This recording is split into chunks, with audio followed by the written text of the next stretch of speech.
What, week or so into this? You didn't know much before when we talked to you. What have you found out since? I don't know. I don't know a whole lot more. I mean, it's hard when you're playing against the same guys every day, and they've been playing against the same guys all summer, and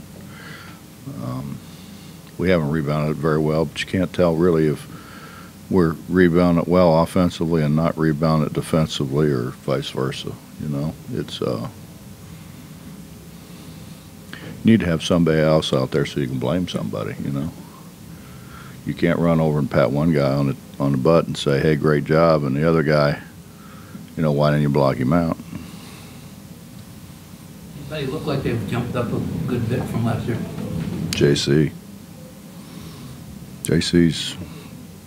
JC's playing at a really, really high level right now.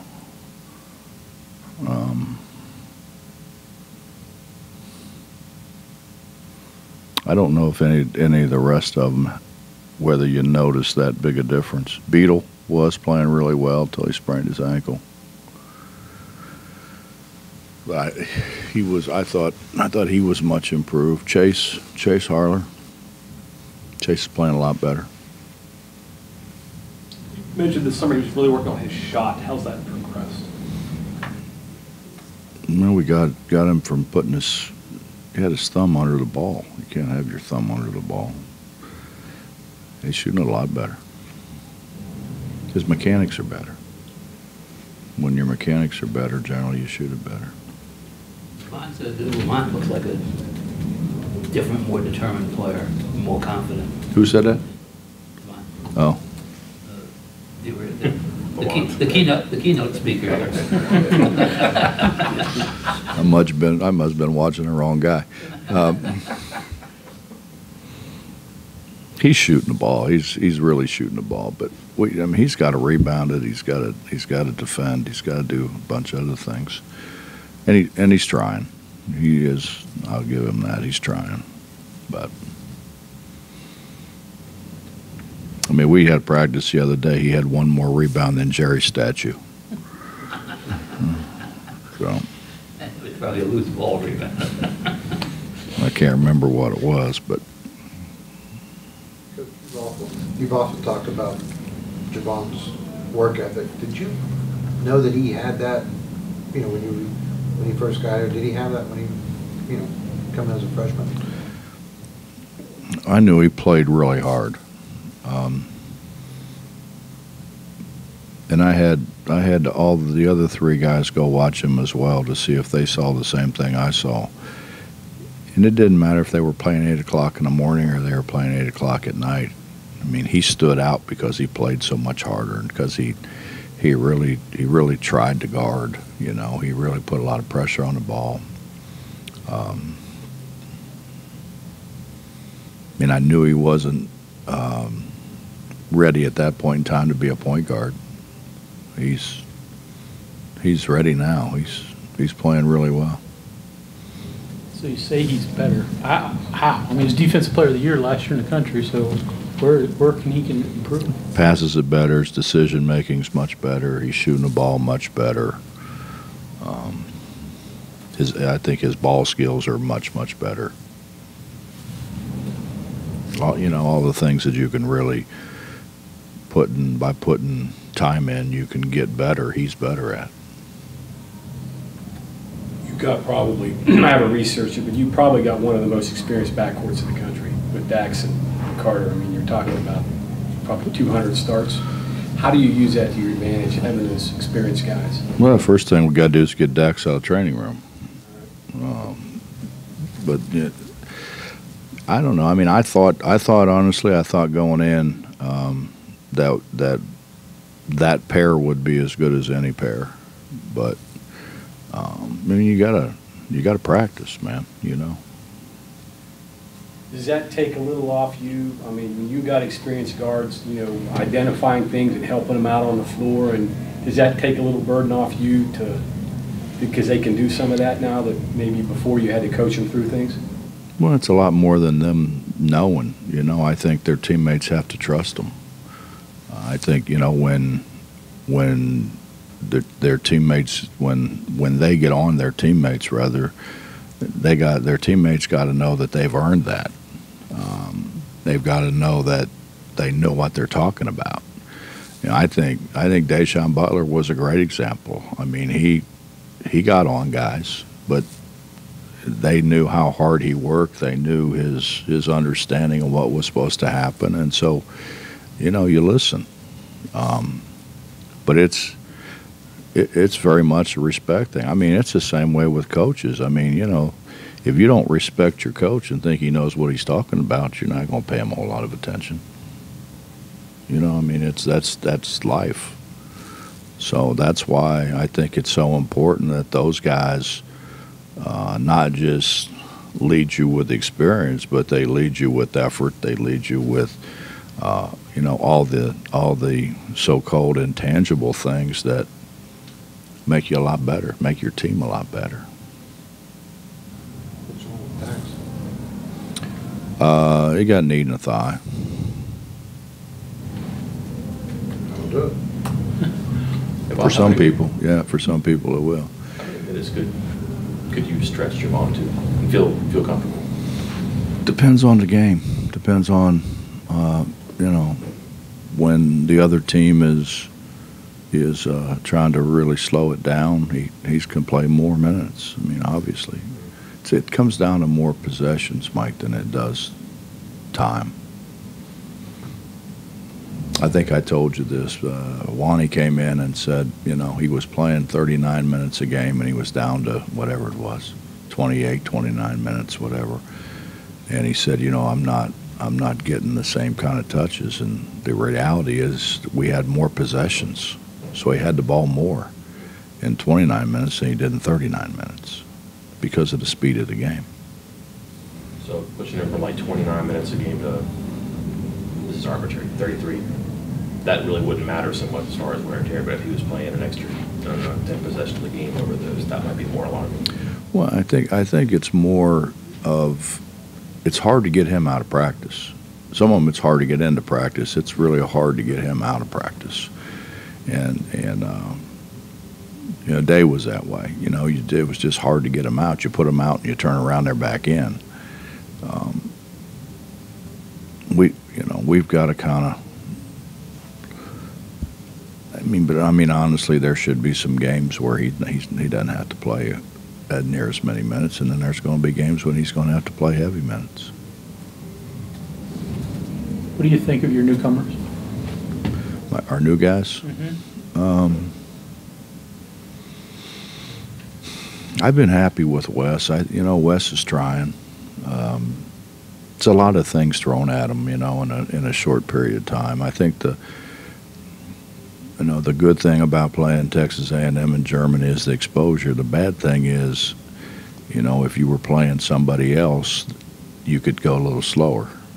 And so we've had to go a little faster than what probably we have in the past, except for a few exceptions. But I think Wes has been good.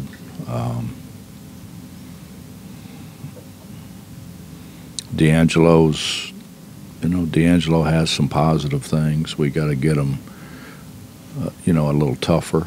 But I think basketball-wise, he's shooting it well. He's making pretty good decisions with the ball, and he's got great size.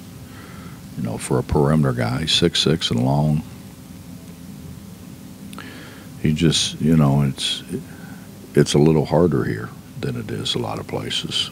So I think that's an adjustment that new guys really have to make.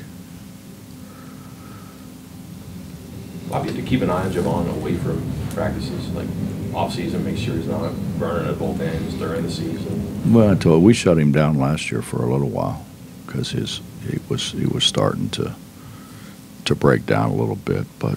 Right. That was during the season, right?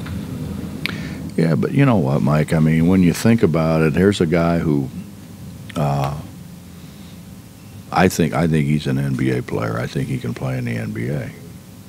When you take exhibition games and everything, that's 100 games, man.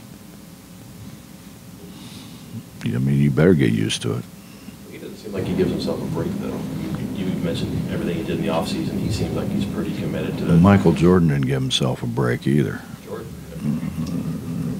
I mean, the great ones don't. I mean, you know, the story about one of those guys going in and supposedly Larry Bird went in and shot for whatever it was, an hour or something, and then he went up and ran like 3 miles up on the top of the old Boston Garden, and a guy went in there and some guy's mopping the floor, and he said, I knew it wasn't right. I knew Bird wasn't in here shooting. The guy goes, no, he's already done. He's up there, and the guy looked up there. He was running laps, you know, before the game. So, I mean, a lot of it is what you conditioned your mind to, I think. But, I mean, if those guys played heavy minutes, heavy minutes.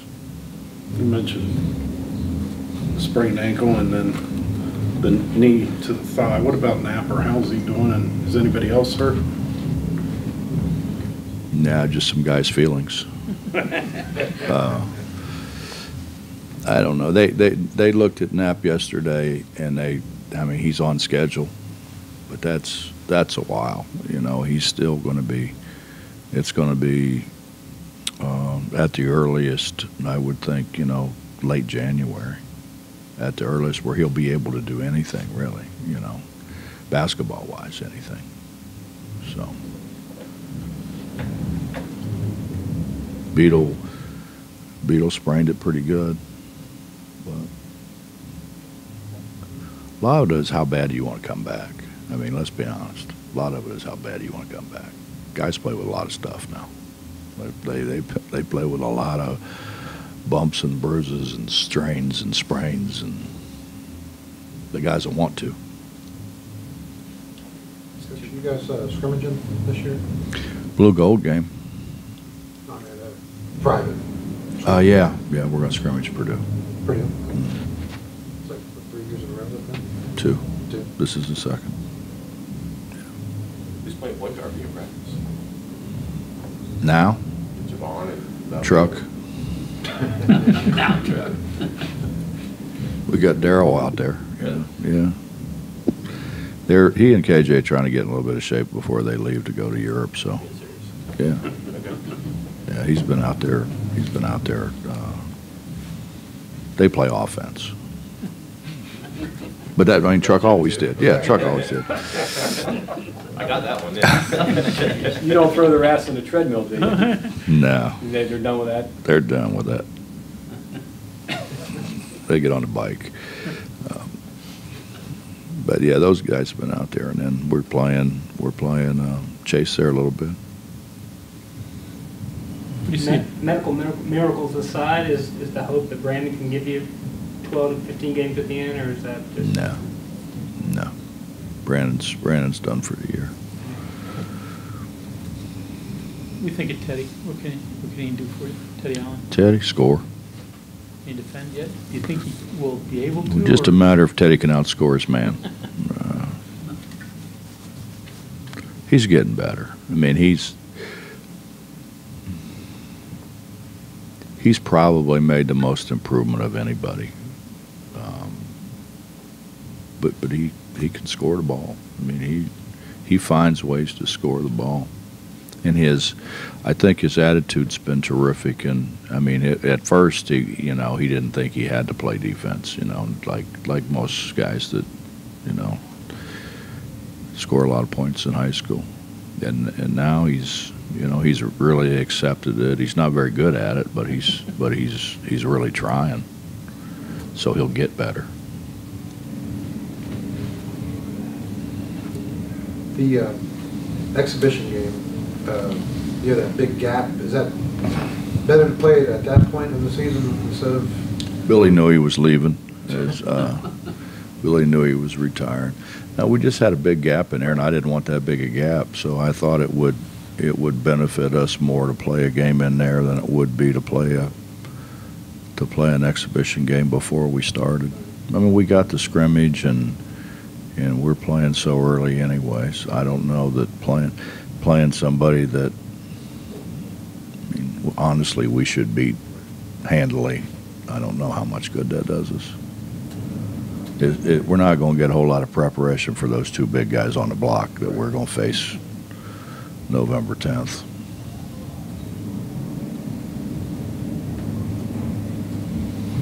Those Canades accepting the role that's thrust upon him now.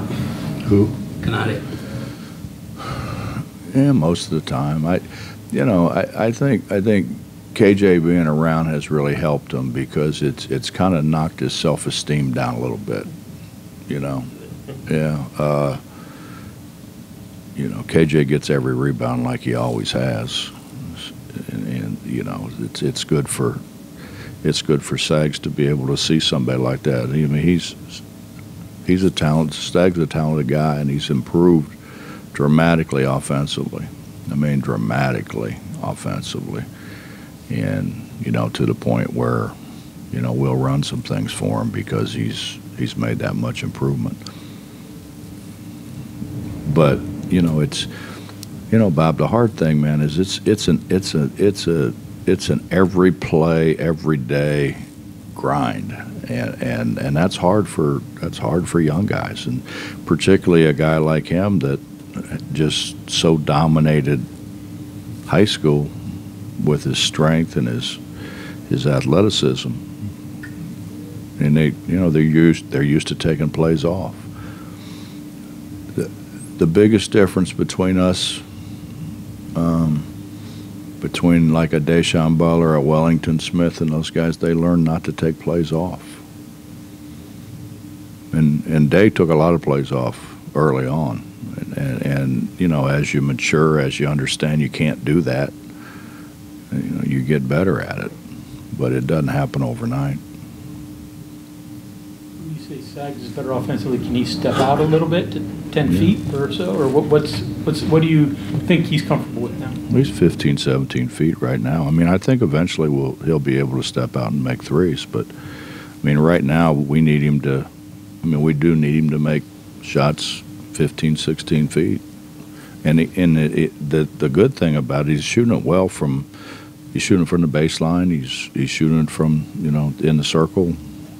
His jump hook has really gotten better. Actually, his jump hook's got better with both hands, not just his right hand. So he's put a lot of time. He's still putting time in. I mean, he's still in here every night. Ron was talking about, of all the things that he's worked on over his career, going into this season, becoming more vocal, talking more, communicating more. Was that important for him to? Well, when I tried to recruit him, I thought he was a mute. He never said anything. I mean, absolutely nothing. And then there were times, where you can't shut him up. But I think in terms of him being a leader, he understands that, there's times when less is more. And that's what he's working on. He's working on, if you're constantly chattering at somebody or constantly on somebody's butt, they have a tendency to turn you off. And he's learning that. I think all the guys that we've had here that have been really good, Wani learned it, and it's just a matter of when you want to win, your learning curve is a lot less. When you really want to win, when it becomes more about us and less about me. And he's never been that way, really. He's never been a me guy, ever. You mentioned Texas A&M speeding you up a little bit. How much do you need? How much do you feel comfortable with where you got to prep for them and when you cut off and start making that transition? Well, I think they're worried about us speeding them up more than they want to play half court. I mean, and having the two guys they got on the block, well, why wouldn't you? Those guys are good, and they've got shot makers. They've got guys that are very capable of making perimeter shots. So I think they're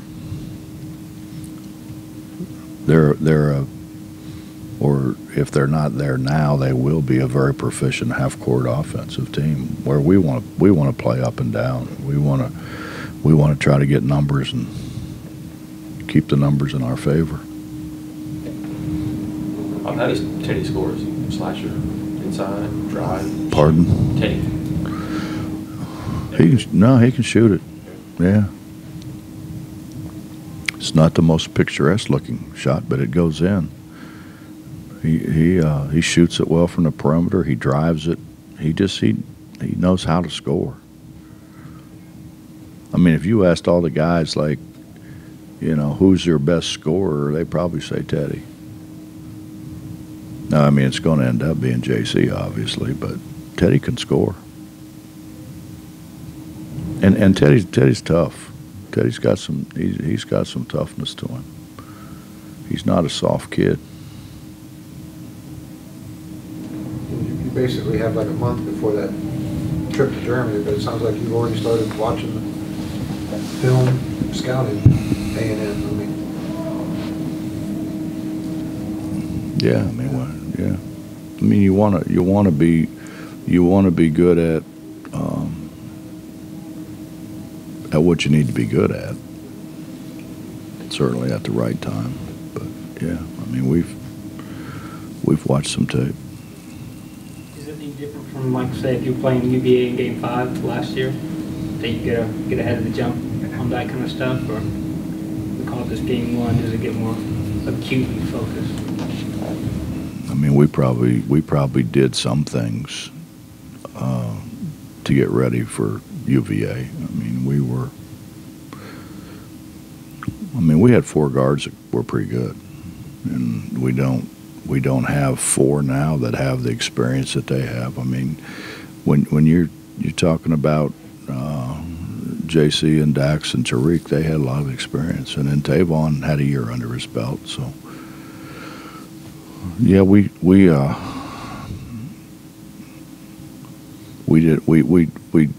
acted like we were preparing for who we were going to play sometimes, but we really weren't. Bob, you said in the last interview session that you didn't know if you'd be able to press to the degree you have in the past. Now, a couple weeks into it, do you have an idea if you can do that? I mean, I'm more convinced we can't than we can right now. You got to play so hard, I just, you watch the rules video and you watch those things, and man, we played hard. And Nate played incredibly hard, really, when you look at his body of work. And but it took him a while. It took him a while so we're looking at our 5 inside guys are all sophomores. Nate was obviously much better as a senior than a sophomore, as they will be.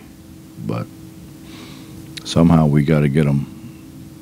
We got to get a couple of them, anyways. A little ahead of the curve.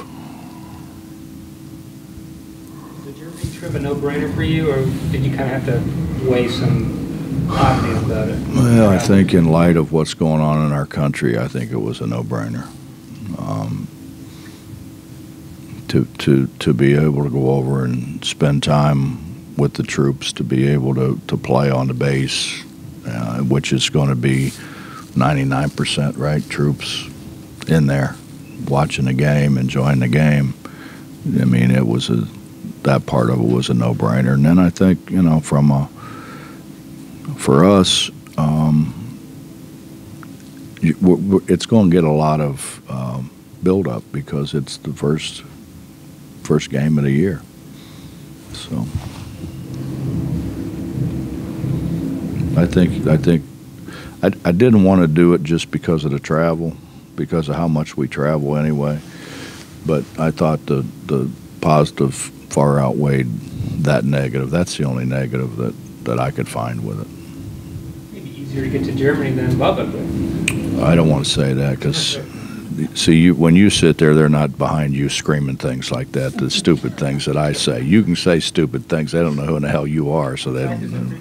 Yeah, they don't. else on the agenda? I mean, are you going to do any tourism activities, or what? Do you have time to do anything else over there? They've got a schedule for us. Yeah, they've got a schedule for us that we're going to go visit the troops some. The coaches they're going to get a team, I think, of West Virginia.